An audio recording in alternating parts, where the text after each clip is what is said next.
4 reasons why you need to turn your sentences into questions. Combines the power of the mind with the wisdom of your heart, and it just helps you to unlock your potential. Hey everyone, welcome to my Shiny Minds show. Hello everyone, my name is Shiny Burcu. I am the proud creator of Neuroshine Technology, this Shiny Minds show, and your Neuroshine coach. Today, I would love to shine those neurons of yours by talking about why you need to communicate with question marks instead of periods. You know how you start a conversation and it's going well. All of a sudden, something happens, and before you even realize what happens, you're in an argument. This person tells you, "Don't tell me what to do." And then you're like, "No, I didn't tell you what to do." Sounds familiar? Well, those things happen automatically because our subconscious mind is picking up on subtle stuff. Maybe you're not intentionally creating this, obviously, but for some reason, your selection of words, your tonality, and your body language in your sentences create that outcome. And in order for you to refrain from these problems, I have 4 reasons why you need to turn those sentences of yours into questions. You ready? Let's go. Number 1, this will sound weird, but hear me. Nobody wants to be told what to do. Right? Do you want to be told what to do? Do you want people to tell you what to do? Probably not. If you ask for them to tell you what to do, yes, you're gonna like that. But if you didn't ask them, you're like, "Don't tell me what to do." So it's the same thing. There is this part of your brain, amygdala. That amygdala scans your environment 6 times a second looking for dangers and threats. Every word that sounds like a threat is going to be filtered through your amygdala, and that's why you're going to be triggered when you feel like somebody is trying to tell you what to do because you think that they're trying to control you. And that control doesn't go well with amygdala. For that reason, when you are creating sentences where you think, "Oh, this is just an innocent sentence. I'm just going to share my opinion. I'm just going to tell you, hey, you know what? You should just change your outfit. It doesn't look good on you." And all of a sudden, you get this reaction or defense and offense mechanism. The reason why is because you're triggering that person's amygdala. That's why you don't want to do that. So instead, that sentence can be like, "Where did you get that dress?" And leave it that.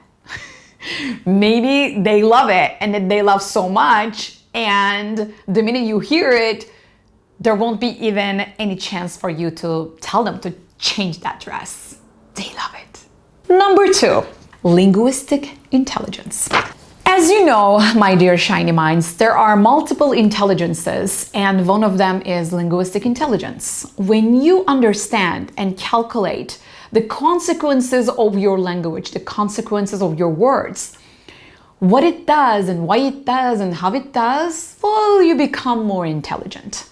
And you understand your sentences actually are not these invisible, flowy energy in the universe, but more than that, they can create real pain for people.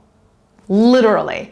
By saying something hurtful with a sentence, you can harm someone's psychology for a day, for a week, for a month. Your linguistic intelligence is going to warn you when you're about to say something hurtful and painful and disrespectful.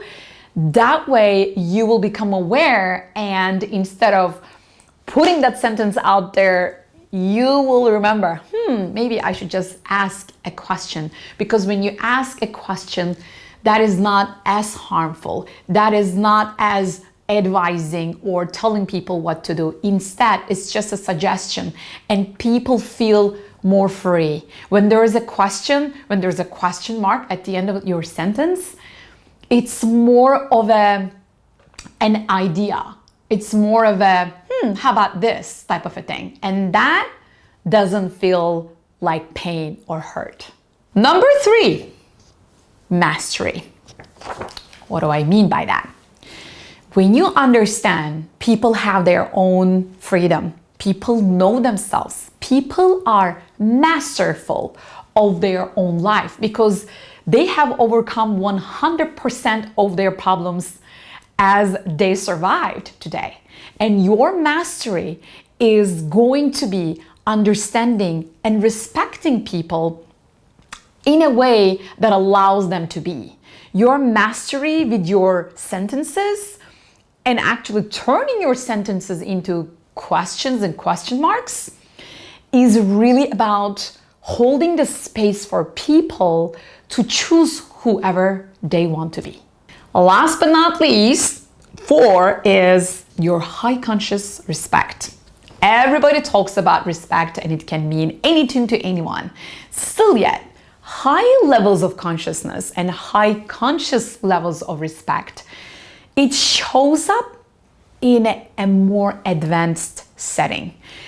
When you are someone who is generous about sharing opinions and ideas and talks a lot and doesn't stop and doesn't give room people to think and pause, you're not being high conscious, you're being low conscious, and you're all about you. You're all about level 1 listening. It's what I call in my Neuroshine technology coaching.